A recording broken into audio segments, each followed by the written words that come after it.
as we go along now. But let's just talk about treatment options. What happens when we find beetle? What options are there? By far the best and most effective method of treatment is a fumigation. There's two types of fumigations. We get, well, there's more, but in South Africa there's two. We get a fumigation with methyl bromide, which is historically the product that's been used forever. It is ozone damaging, and so they're trying to limit the use, and it can be very difficult to get. We've had dry spells where we haven't been able to get for 6 months at a time, and all those fumigations have to be put on back order.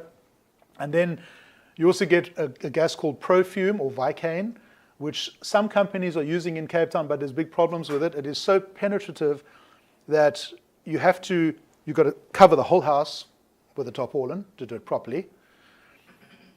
Some are sealing doors and windows, but they say that's not good enough. Apparently it can go through plaster and brickwork. You're supposed to wet the floor. So these floors are raised and there's sand underneath. So they're raised, suspended floors.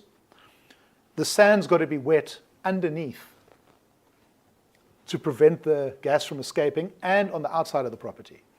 So all of this has to be done to be able to fumigate with that product. And then you've got this wind in Cape Town. Can you imagine trying to cover a property with a tarpaulin while the southeast is going? So there are problems with it, and there's been a number of failed fumigations using that gas. So it is doable, but not the best option. Fumigation with methyl bromide is the best option. There are some restricting factors, which you guys will experience over the time that you sell property. Sectional title property, not sectional title, sorry, semi-detached is a problem.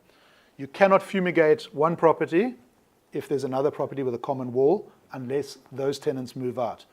And then you get those little houses in Harfield Village, and there's sometimes 3 or 4 linked together. They all have to move out. That can be very expensive for the seller to put up the neighbors and to cooperate with everybody to get them out.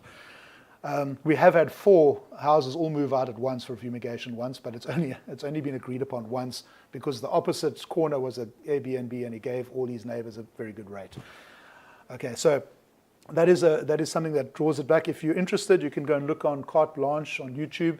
There was actually a story a few years ago where 2 kids died, and they think it was as a result of a fumigation. They fumigated one property, and there was a few that were vacated, but on the end, they didn't vacate, and 2 children got sick and died within a day or 2 after that.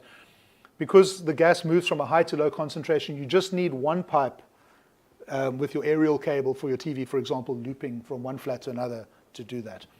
So that's why it's so dangerous. So we don't take any chances. If someone asks us, please, can we do it without getting the neighbors out, it's never going to